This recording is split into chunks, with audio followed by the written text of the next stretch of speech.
Hey out there, folks in internet land. This is Max Abramson, Libertarian candidate for president. We do have another series of debates coming up and interviews. Some of them are going to be on, they'll be online. Others I'll have to fly out to. So going to have to raise money to buy plane tickets for those types of things. Not just the plane ticket, but lodging and whatnot. You have to buy the round trip and spend the night at the hotel. I haven't run a presidential campaign like this one before, so it's all going to be a brand new experience.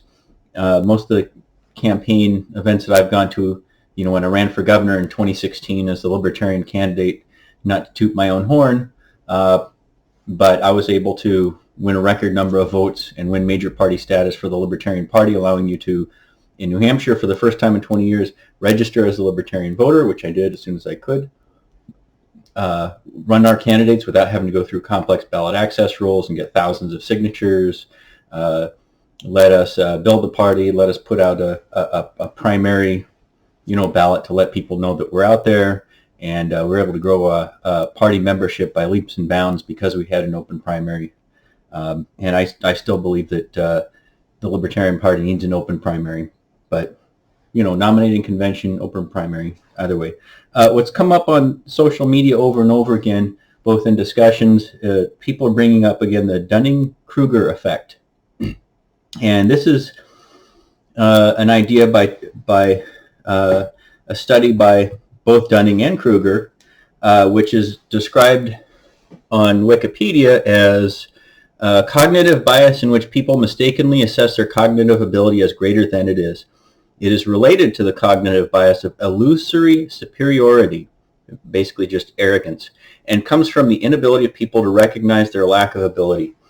I've actually seen this described in a lot of different ways. I've just watched a number of new videos that have just come out, and they're giving different explanations. YouTube's giving me a hard time posting images, so I'm just going to use my iPad real quick so you can see. If you can see, hopefully it adjusts. There it goes. Basically, you're a whole bunch of different valleys of despair when you realize that you know nothing about. But most people, when they start out in a subject, don't really know anything about photography or whatever the issue that they're getting into, driving, artwork, whatever. And right there it says peak of Mount Stupid. This is another description of the Dunning and Kruger effect, where they kind of say, hey, you don't know anything about the subject that you've gotten into, so therefore that's why this arrogance and why you think that you're better, or why you think that you're more knowledgeable about a topic than you really are. As a state legislator, I see this all the time, mostly from Democrats, where they've heard all the talking points from their guru Marxist college professors who told them all these things when they were young, and they don't realize that they're Marxist college professors, liberal arts college professors, were paid art grants, paid fake research grants, given tenure where they're working, according to one professor, literally about 5 or 10 hours a week, get job security, working 8 months out of the year, and make pretty good pay and medical benefits and everything at the expense of the taxpayer, at the expense of the colleges taking as much money as they can from the students, as much money as they can from the parents, as much money as they can from the federal government in the form of about $63 billion a year in financial aid. We all know about that. That's a big subsidy or kickback or payoff for the colleges and universities. Then they go back and they get the students as deep into debt as they can. They get the parents as deep into debt as they can, create this financial aid system that runs up huge budget deficits, gets the whole country in debt to subsidize these corrupt, not all university officials are corrupt, but a lot of them, frankly, it's become about the almighty dollar. Meds and ed, medical mafia, and the academic industrial complex. So a lot of these Democrat legislators I work with, and a few Republicans, they won't listen, they won't hear it, they're not going to listen. They think they know more than anyone else. And the arrogance it was laughable when the Democrats were in the minority and nobody cares. They would go to the floor and they would say things that were fanatically insistent that they knew everything, and they were saying stupid things that we would all just sit there and laugh at, and we would laugh openly. And we'd hear people up in the audience, up in the gallery behind us. They were laughing openly at how stupid these Democrat legislators were, but they were so, it was a combination of arrogance and stupidity that was funny when they were only 40% of the legislature and they couldn't get anything passed, because let's face it, when you're saying so many things that are laughably stupid day in and day out, it's hard to persuade anyone of anything, even making the corrupt backroom deals with Sean Jasper, who was a Republican, if you want to call it that. But the other aspect I want to talk about on the Dunning Kruger effect is there are a lot of different things that cause it. It's not just a lack of knowledge of the subject. There are people who've been in fields for 20, 30, 40 years. I talked to a liberal arts college professor who was had a couple of PhDs, he said he'd written 7 different books, and he was discrediting the Laffer curve. The Laffer curve says that if you have 100% tax rates, nobody pays taxes, so your revenue is nothing. And see if I can get to my screen. No, I cannot. Here we go. At a 0% tax rate, you get no revenue. At a 100% tax rate, nobody pays taxes or they don't report it, so you get no revenue. So somewhere in the middle, there's got to be this ideal tax rate, and this has gone back and forth between the left and the right. What's the ideal tax rate to squeeze the maximum amount of revenue out of the unfortunate taxpayer? How to kind of milk this dairy cow till he's almost dead, but not quite dead. You don't want to over milk. You don't want to overtax the cattle. And as libertarians, we've always said you shouldn't even be anywhere near the top of the Laffer curve. We're not trying to tax the American people to death. That's crazy. I mean, it's worse than crazy. It's evil. On the floor of the House, of course, I've said taxation is theft. I've got my little taxation is theft pin. I'm not wearing it right now. But in a bigger sense, taxation of wages is slavery. You're literally, as Frederick Douglass and others have said, you're forcing people to work more hours. Instead of being able to work 40 hours a week, if somebody has to continue to work another 10, 15, 20 hours a week in the hot sun on a hot roof, or pouring gas in the freezing rain, or washing cars, or landscaping, sweating, profusely, and working in the elements, having to work additional hours, not for yourself, not to help your family, not to set money aside for your own future, but just so politicians can take your money and dole it out to meds and ed and union officials and company officials and all the other special interest groups that bankroll their campaigns. And by the way, I'm not saying at all that the Republican Party is this hyper-ethical, principled, libertarian party, because the Republican Party is definitely not the Libertarian Party. The Republican Party only looks pro-freedom when put up against these kind of Stalinist control freaks who are just insane. But they're insane. Democrat legislators are insane, evil, or stupid. They're control freaks from hell, but not all of them. Some of them are evil, and they know. We tell them they know that they're using the family courts and CPS and the IRS and the EPA to ruin people's lives, to shut down people's businesses, put people out of work, and generally ruin people's lives. They know for a fact that they're doing it. They know that they're wrongly imprisoning people. They know that they're putting gun owners in prison for nothing. They know that they're ruining people's lives. But some of them are so stupid. When I see these videos on the Dunning and Kruger effect, I start thinking about that. Why are so many Democrat legislators and a few Republicans, let's face it, so unable to understand basic economics, basic law, not even the more advanced concepts of criminal mens rea and whatnot? They can't even understand the harm principle. Why are there so many legislators who can't understand really, really basic concepts of budgeting? Why do we have so many socialists who insist that they think that they can spend money that isn't there, and that by spending money that isn't there, that it'll whip up more economic activity? And almost every professional economist would laugh at this.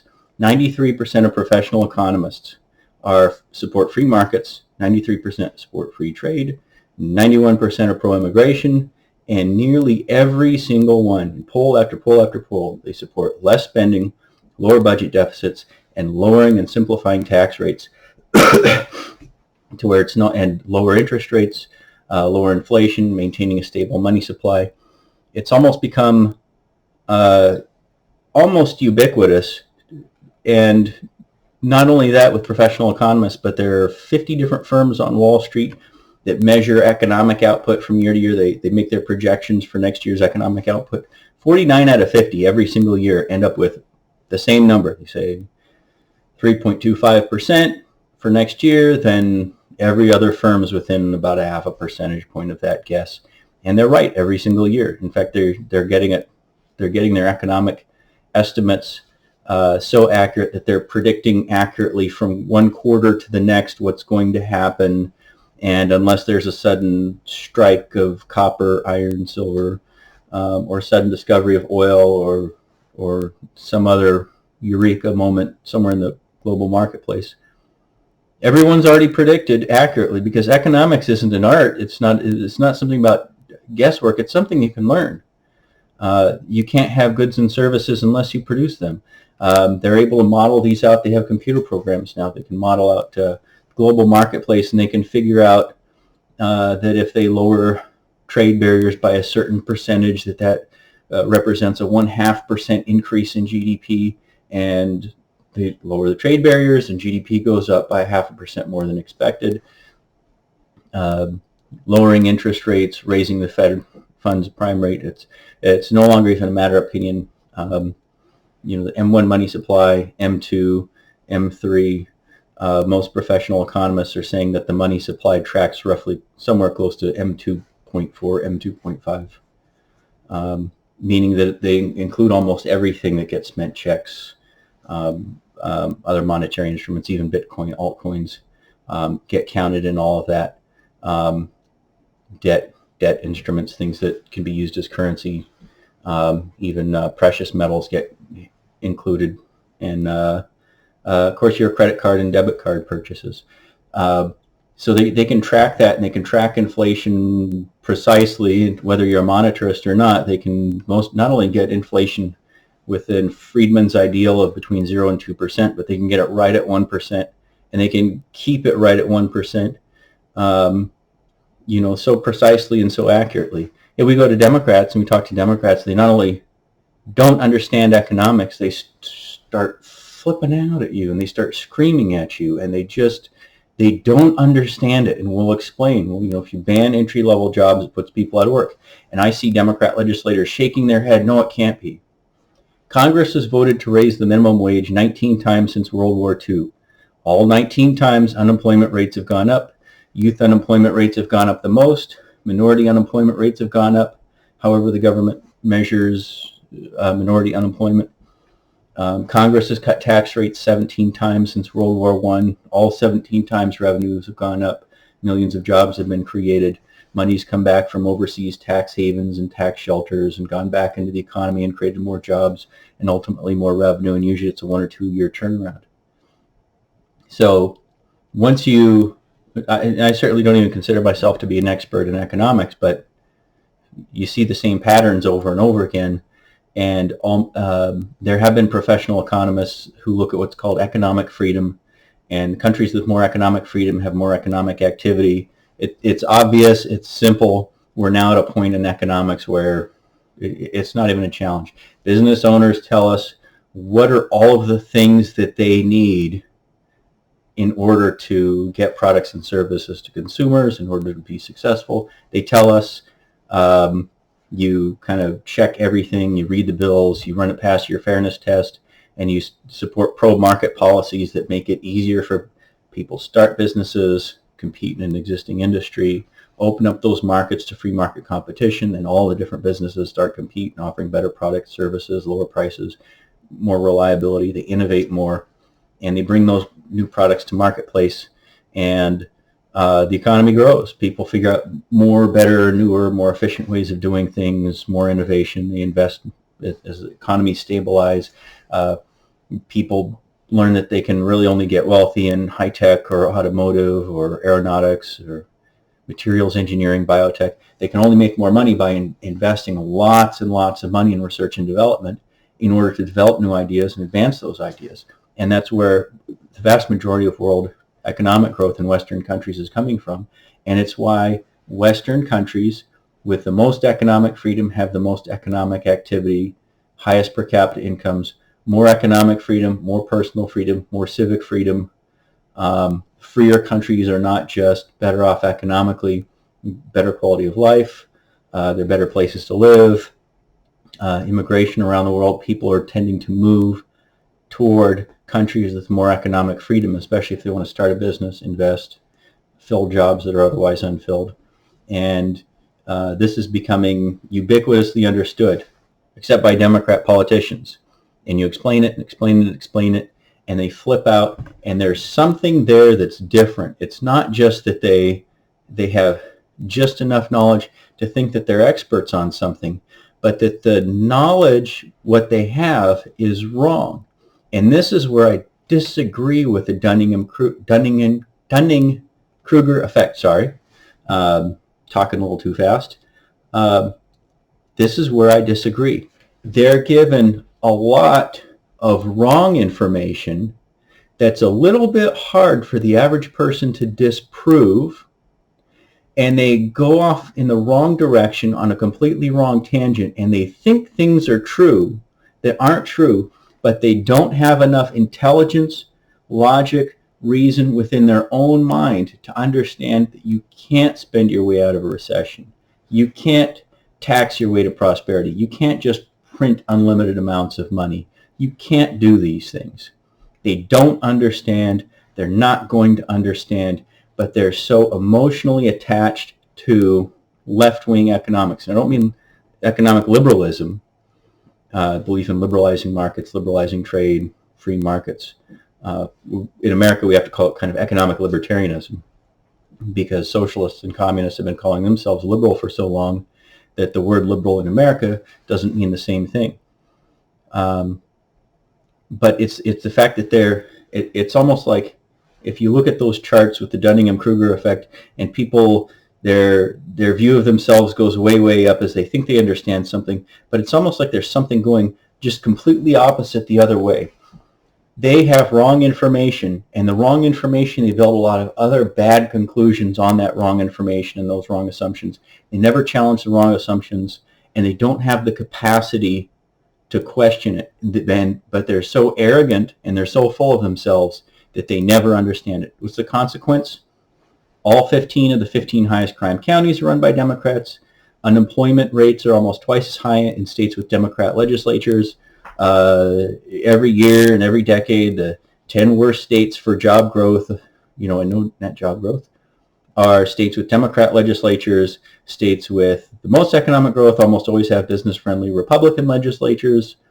You go right down the list, state and local taxes are about twice as high in states with Democrat legislatures. Cities, counties, and states run by Democrats have much higher tax rates. All 15 of the 15 highest crime counties are run by Democrats. Cities, counties, and states that are on the verge of bankruptcy are run by Democrats.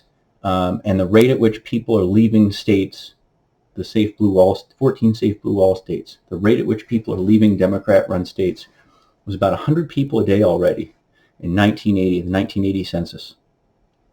I worked on the 2010 census, and the results showed by then that rate had grown to about 1,000 people a day, enough to fill an entire lane of freeway for an hour with moving trucks, with people leaving Democrat states, wherever Democrats have taken over. It's not that people knew what was going on in politics, they just knew their state was becoming unlivable. More recently, there are estimates that have come out that show that figure is not only growing, but it's actually accelerating. It's taking off like a rocket. It's now up to about 3,000 people a day are leaving Democrat-run states because the traffic congestion is terrible, the roads are in terrible shape, potholes everywhere, crime's out of control, taxes are out of control, corruption's out of control, and there are no jobs. And why is this happening? It's because Democrat politicians are insane, evil, or stupid. Whatever you think about social issues or immigration or abortion or affirmative action or any of these other issues, it's just plain obvious about 20 million people who used to vote Democrat when they were younger now vote Republican, third party, what have you. Millions more just stay home because they've seen how corrupt the Democrat Party is up front, how it's become totalitarian and doesn't allow dissent, doesn't allow criticism, and they just blurt out talking points and they don't bother trying to verify anything. So it's almost like this is before you get to the Dunning Kruger effect. It's just arrogance. It's having wrong information. These Marxist college professors have taken these young, impressionable future Democrats, college Democrats, they've given them completely wrong information, and they run for legislature, they run for Congress, they vote the way the party bosses tell them to. The Republican Party has a similar problem. It's can be kind of tribal at times, where your seatmates are saying, "How come you didn't vote to keep the death penalty? How come you didn't vote with a group?" I didn't vote with the group because I vote with my district. That in theory at one time was why you ran as a Republican, was so that you'd have that independence, that you wouldn't have the Democrat Party officials telling you how to vote. But why do Democrats ruin every state they take over? There's some other effect there where the arrogance takes them completely the wrong way. And this is why it's so important to vote. This is why it's so important to get involved, I think, in libertarian politics. Why I think as a Libertarian Party we need to really focus and lock down on those legislative races where we can win, where all these little $20 and $50 campaign contributions really add up quick, where there are 7,400 legislative seats around the country. A lot of them are winnable. It's where we're doing the best. In 2016, we had 28 different races where the Libertarian candidate won more than 25% of the vote.